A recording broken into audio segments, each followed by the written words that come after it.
Hello, everybody. Welcome back to Yoba TV. If you're new here, you're welcome. Kindly click that subscribe button on your screen, like, comment, and share this program. Baba. Lórí rògbòdìyàn orí social media, ẹ gba ọpẹ́ wa, ẹ gba ìyìn wa. Ọlọ́run mi ò tètè rí pé Queen Mother jáde o. Ìgbà tí máa rí, I was at work, so I couldn't even do anything. Ìgbà tí máa dé láti fi ṣe, ó ti rẹ̀ mí. Mo ṣe ní kí n ṣe fídíò lé lórí ni. Ọ̀rọ̀ fún ọ̀rọ̀ aláwọ̀ ẹ̀yìn èèyàn mi àdàbí fún arábì èpè fẹ́ pè bẹ́ẹ̀ ni èèyàn tó bá wú ẹ̀ pé ẹ̀ ṣe pé fún. I mean for starters now ẹ̀yìn èèyàn if you see it very well on this social media ẹ máa rí i pé this woman has been too quiet and being quiet thinking that things will calm down. Sometimes silence doesn't fix things. Wèrè laughing wo wèrè because that your currency is on here. When Iyabo come out to rave, because I watched the video, I'm like, this is so not Queen Mother. She doesn't reply to anybody. She doesn't, she's too up there. But sometimes you have to roll in the mud with them. If you ask for it, I'm going to give it to you. So I'm not even going to talk. I mean, like, everybody knows that she has been so quiet. And her being quiet, don't have any way. Ojeki matter worst day to worst day. Because different people with different narrative and different people doing different things, in her name. She even mentioned it. One boruko onjeka akiri to make a war, she cursed them and everything. Different people saying different things. And I believe that if she can rave like that, try along. Her sins are forgiven. It's allowed. She tried to be quiet so that things can resolve. Resolve no.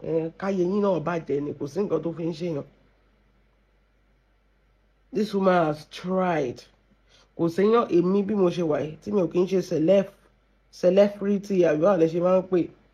I cannot be quiet like that. I can never be quiet like that. You bring it, you collect. And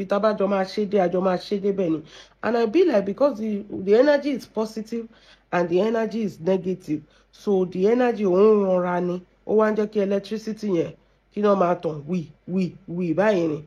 But the positive ni, don't know, negative ni. Tí wèrè kan bá jókòó síbi kan tó bá sọ pé òun fẹ́ máa ṣépè fún Iyabo àtàwọn ọmọ ẹ̀. Táǹtì Iyabo náà jókòó tí lọ́rùn tó yẹ pé àwọn náà ń fún lépè lójoojúmọ́. Gé fọ́ ni. But because everybody thought Aunty Iyabo is quiet, hence that court case, because I cannot even This is the Nigerian government saying they have cyber kinikon. You cannot cut somebody online is a crime, and you watch this happen every time. Even catching innocent children, babies online. And you people are watching this woman display all this thing. You should have called her. This is too much on this cyberspace. This is Nigeria. If you don't stop, we're going to arrest you. This has nothing to do with Iyabo. This is just the government doing their job. Torí ẹ̀ mo sọ pé tó bá yẹ pé ọkàn ṣe pé ẹ wo irú woman tó sọ pé òun níbọn nílé yẹn. Ẹ wo irú woman tó sọ pé I have a gun. Òun níbọn nílé o. I have this thing at home. Ẹsẹ̀kẹsẹ̀ kan náà gbé ni. When they arrested her for questioning. Ẹsẹ̀kẹsẹ̀ ló tún wá debunk ẹ̀ pé òun ò níbọn òun kàn ń ṣeré ni. I know Nigeria, if they want to work, they will work. But Sherry to Queen Mother, she don't have any way. There are some people, you understand, that are working against her, not in her favor. And I think that Shola Pe Mokini, Lofin shaking you understand, because I'm so dear, but I'm so easy. I want to you shape for equal more. Because I don't got to show but still, no. You see the way they arrested him. You understand kind of thing. Sholape should have been dealt with. All these things should have been said to. But I think Iyabo being too quiet. Or maybe not even that alone. But I think she was too quiet. If it means if you are quiet and things doesn't resolve, if her thing gets worse, if you are now shaking for them, maybe things will resolve. We're laughing what we're low. We're laughing what we're. Every time your name being rolled in the mud and everything, bloggers tried everything they can do to defend you. Yes. But still, it's like the effort is not enough. Ó dàbí pé yàn gbèjà èèyàn báyìí ni. Ó lè gbèjà ju èèyàn tí nǹkan ń ṣe fún ààrẹ.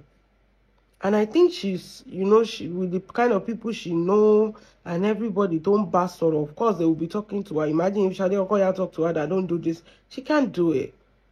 The kind of society, the person her husband too is, the kind of people she mingle with, she has children, grandchildren that look up to her. She cannot come online and be causing for children, shaping for people's children now.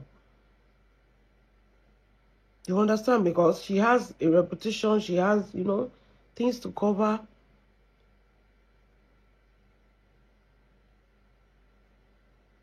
So, but at the same time, this thing is not resolving. They have gone to court, the court throw the case out. I cannot imagine. Even if Iyabo did not even fire, ó yẹ kí wọ́n ti gbé Ṣọlá pé. Kì í ṣe pé kán gbé kán pa, ó yẹ kán ti gbé pé if she doesn't stop this thing, ó máa kàbùkù ńbẹ̀ ni. Ó ní wọ́n béèrè lọ́wọ́ yín, if you look at it far and wide, ó ti di speaker mélòó tó ń ṣépè fún ọmọ. Bẹ́yẹn, burúkú bẹ́yẹn, ó ti di speaker mélòó tó ń ṣépè fọmọ burúkú. In fact, àwọn tó wà ní fracas. Tó yẹ pé ojoojúmọ́ èpè lórí èèyàn, ikú lórí èèyàn lójoojúmọ́. And you say we have the police, the kinní kan, and nothing is being done. Tó bá yẹ pé ọmọ Tinubu náà ń ṣépè ikú fún bẹ́yẹn, ṣé wọn ò ti ní gbé Ṣọlá pé ni? Jẹ́ a sọ̀rọ̀ síbi tọ́rọ̀ wà. Sometimes silence doesn't fix a thing. And I know that at this point, ó dàbẹ̀ ní pé Iyabo has to defend herself because the justice is not working in her favor. Something is definitely wrong there. Mo sọ tó bá yẹ pé ọmọ George náà ń ṣépè ikú fún bẹ́yẹn, ṣé wọn ò ti ní gbé Ṣọlá pé ni? George to throw matter out of court.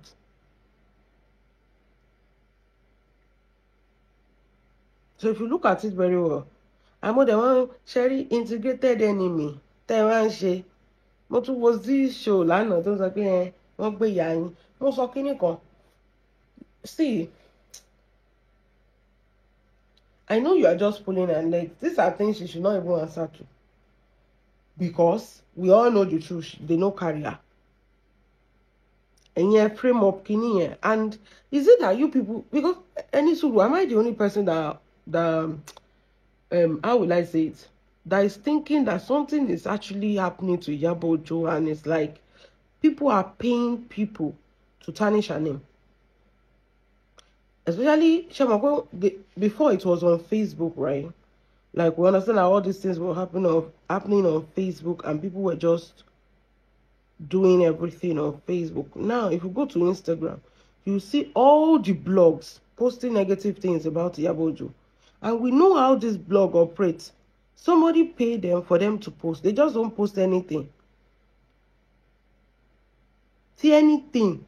Ìjọ tó ń ṣe pé fọ́tà Priscilla àti Rakim tí Ṣọlá gbé ń ṣe pé yẹn. Ẹ rí pé every blog ló gbé. Recently, no, every blog, every mainstream blog, anything negative about Iyabo, it's like somebody is paying them on Instagram. Because before it wasn't like this. Do you understand? Before it wasn't like this. Now, everything negative that has anything, look at the Jesha. Trend there. This thing has happened years ago. But look at how they resurface it to make sure that, so that when somebody paid all of them to be able to post this kind of thing. Because I don't think they are petty like that. Because I know some people, some bloggers there too, that they don't even care about all this narrative. They are too mature. But still, they posted this thing. So that when they are working for some people that are paying them to post now, like anything negative about Iyabo Ojo, maybe that's what is making her angry. I've noticed that, and a lot of cases, especially on Instagram, anything negative, you see all the blogs carrying it at the same time. Especially if you're a person that follows all these blogs.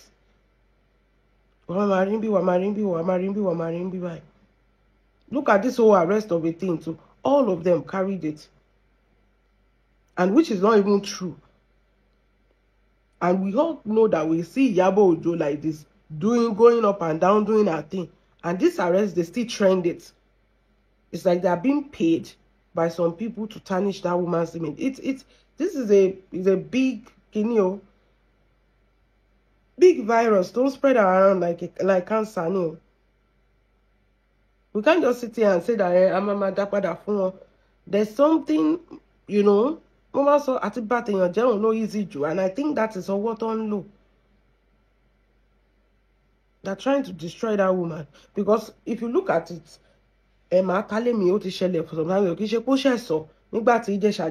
how did they relate it to this? And how are different bloggers saying that she must sell her house? This thing that happened 2021. And she said, she 2021, yeah, I think so.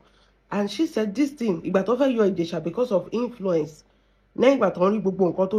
She came outside to say, where is the justice system?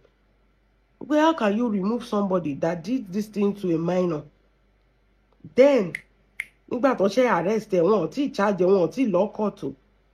and fast forward to now, 2025, this story was twisted, which everybody understand why she made that video there, and she apologized again.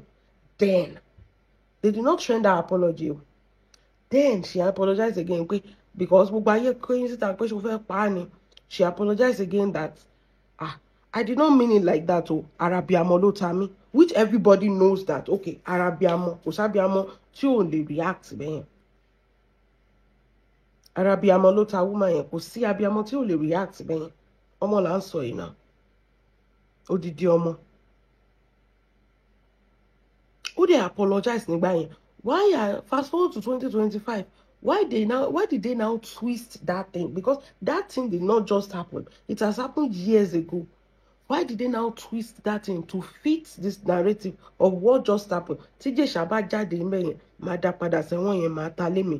not say it recently. She said it then because they were trying to remove Babajisha. If you not listen to all the blogs that hate Iyabo, you will now understand that all of them are now saying, go and sell your house now. I don't know who you are. I'm so disappointed in all these blogs. But a few days ago, money, but this is not a new thing. Why did you make it fresh as if she just said it? They now say, who do you think you are? I think that they have successfully, maybe it's me that is overthinking it too, but because they have successfully manipulated the media against Iyabo, and that is not fair. We see this play over and over again. And you know the most annoying thing is that I don't know how this can be solved. You know? I don't know how we can correct that notion. Because it's like every time we come here, we talk about this whole matter. It's like it's not even... You understand? It's not changing anything. To me, I feel it's not changing anything. I feel like they've successfully manipulated the media against this woman. They've successfully, paid blogs to manipulate or to destroy this woman's name. How can you bring something that happened 2021 and relate it to this thing? And everybody, that is one thing I will never take. Everybody knows that this thing is not new.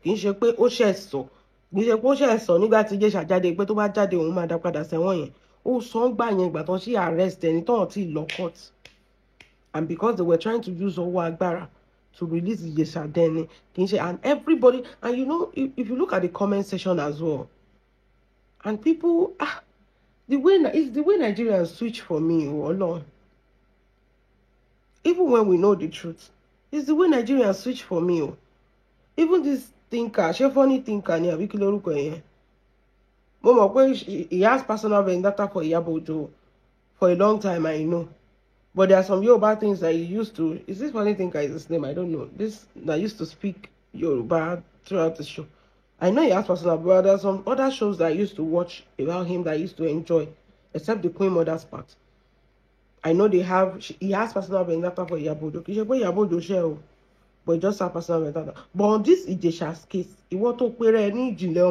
I am so disappointed in you. Which we know the truth. This woman she did not just come outside to come and say this thing. This thing happened before. Separate incidents, separate scenario. and you brought it to a different scenario as well, and you use it to castigate her. Mo wo video Davina sọ pé she doesn't deserve that, because Davina said she's trying to turn her life around. It's not that. It's about these people, they manipulate. She etiman plan kini yẹn tẹ́lẹ̀ ni, because I don't know, all of a sudden that day you people trend that thing. That same ọjọ́ tí Ìjẹ̀ṣà jáde yẹn or ọjọ́ kejì, they trend this thing. And they all do it together. If you go and watch it very well, all of them, all these blogs, they trend that thing and they do it together. So that there are people that not say, if you go here, more than 10 blogs that I follow posted this on True Story, and every one of, even before I become a speaker now, every one of us know this story. More than 10 people trended this story. That was before I become a speaker. Just imagine. Koda, Ademoto, she doesn't deserve that. I'm a working in Goto Sheleniyo. And everybody was laughing. Yeah, look at that now. Almost of them activism. We live in a society where women doesn't have a voice. If you are trying to do I'm not going to. If you are trying to do the right thing and you are a woman, that's a problem. This thing is the same thing that happens in marriages. Women cannot talk. They cannot speak their mind. The issue they have with Iyabo and she should go and sit down. She belongs in the kitchen. That is why a lot of things. These people can say in country Iyabo don't jaffle. One more go right to. One more kini ibado. But because it's Iyabo Ojo, that's just it. They need to silence her because it's a woman. Also, when you reality of life, they need to silence her. That is what they are doing. They trained that Ijesha, a different scenario, manipulated the whole this thing, manipulated the public. This is what the blogs do. And in Kotumo, I don't know who they are working for, because multi notice kini, and if they want to trend something bad about Iyabo, they will trend it. Especially something coming from Sholakwe. Maybe it's Sholakwe that is paying them, or somebody bigger than Sholakwe that is paying them. All of them, they will trend it. When Sholakwe was cursing Iyabo Ojo's Ota Omo Iyabo Ojo, you see the way they trended that. You see the way they trended that. When Sholakwe is lying on Iyabo Ojo, you see, Ati Behemotin notice what is going on here. You will see the way they trend that as well.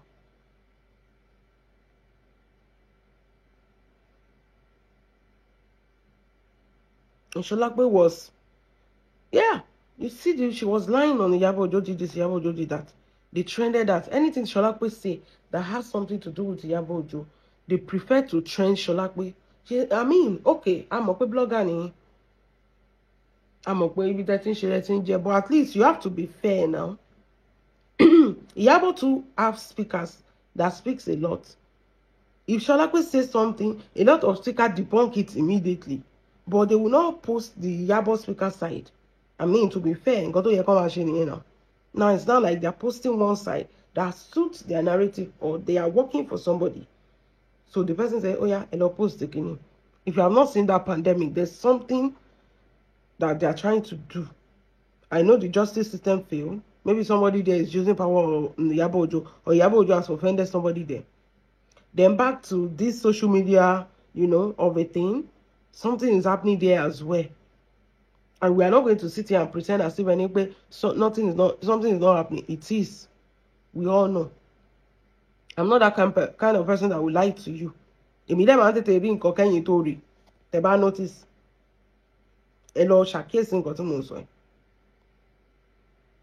They drag Iyabo Ojo lórí Ìjẹ̀ṣà's case. They drag her. They just not, all of a sudden, nothing she do is good. She's quiet, it's not good. When she was talking, it's not good. Now she's quiet, it's not good. Davina saying when she tried to turn her life around, she's never the enemy, Davina. Iyabo is never the enemy.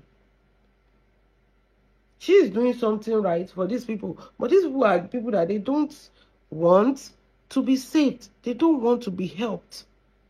If I just can turn like that against her, most of money funny bros, money funny bros, the funny thing can you? Mo o mọ̀ pé kí n ṣòótọ́. O dẹ̀ ń publicize pé wọ́n ti arrest Iyabo Ojo. O dẹ̀ tán sọ pé we don't know how true this is. Pé nǹkan tẹ́ gbọ́. Look at Yaya Gambari or Denyon. No, you know it's not true, but you trended it. You know what? He arrested. Funny bro said they've arrested her. I'm got him into my answer. Okay, these blogs and every blog on Instagram as well, they posted this thing that they've arrested her. That is why she had to do a live video. That's why she had to come back again. When she's just minding her business, where does the arrest come from? Moang Batuzik of was up she wants to trend it listening on it. No. Oga was arrested, was detained. Iyabo was never detained. There's a difference between the truth and a lie. Okay, our warriors won't parọ́ gbogbo akáwà lórí Facebook àti mọ̀ pé àwọn ilé ìjáde wọ́n wọ́n nǹkan tó máa fi trend ni. What about Instagram? Who trended it on Instagram? Why did blogs carry it? And this thing is not true, not verified. Iyabo ma wa police station àbí ma wa detain kò ní sí picture ẹyọ kan. Àbí picture ìgbà tó ń arrest ẹ̀ wọ́n ti gbé là ń gbọ́ a dẹ̀ mọ̀ pé wọ́n gbé torí àwọn iṣẹ́ àwọn ọmọ warriors nìyẹn. They carry fake news more than anything. They generate fake news more than anything. Wọ́n ò ṣe máa ṣe. And Iyabo used to be unbothered. There are so many things that was said about Iyabo. She used to be unbothered. But you see this time, it's now trending on Instagram as well. Like it's like one bully ọmọbìnrin. That's how I feel. It's like one bully. Any small thing, you see everybody on Instagram carrying it, which is, you know.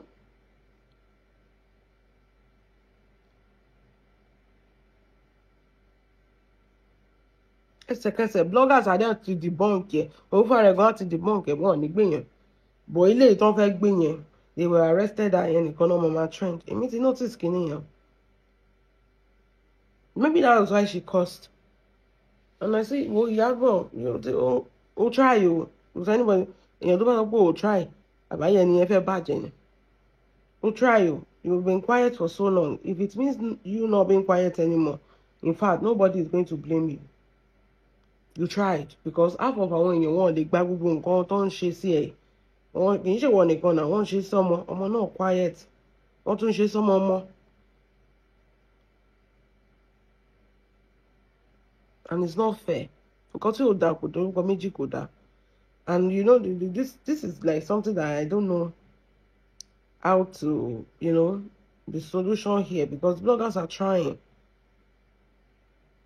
Bloggers to speak, you've had they pay zero attention. Bloggers are paying attention. We are trying to debunk all these things. Now imagine that bloggers are not talking. How far these people are to bring no share kai.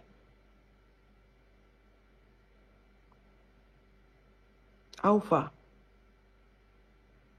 And when you have to bring no share kai, you know. I think it's high time. Iyabo, anything you can use to defend yourself is right.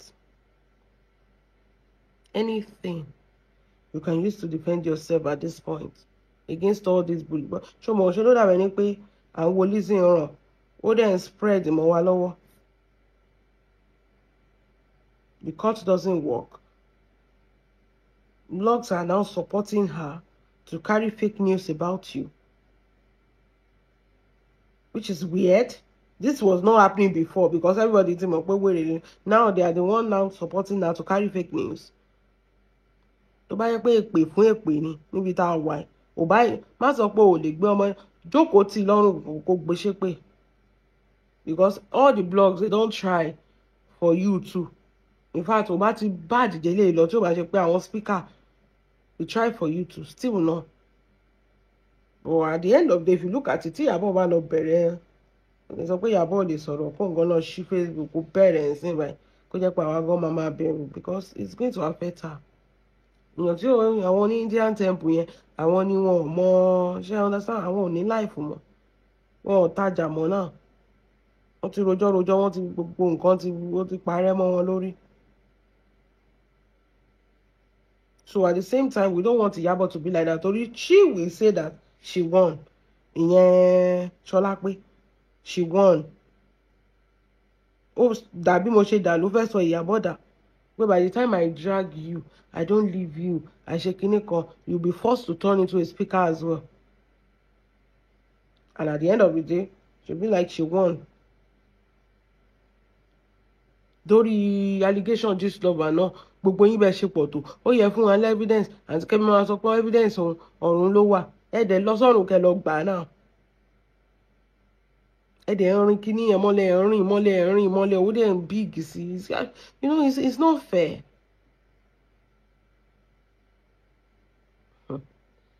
Sí wàhálà ṣọ́dẹ̀ wá rí gbogbo ẹ̀yin tẹ́ máa ṣe yẹn ní another video ẹ má wọ̀rẹ̀ I'll do that one in another video. Láàrin ẹni pé orí gbogbo yín fẹ́ burú lórí ọ̀rọ̀ Ìjẹ̀ṣà yẹn náà láti wà tẹ́ bá sọ pé ẹ̀ ní dúró àwọn kan yọ mí okay kò sí wàhálà ẹ jẹ́ ìmọ̀ nǹkan tẹ́ bá feel about this video God bless you have a wonderful day bye.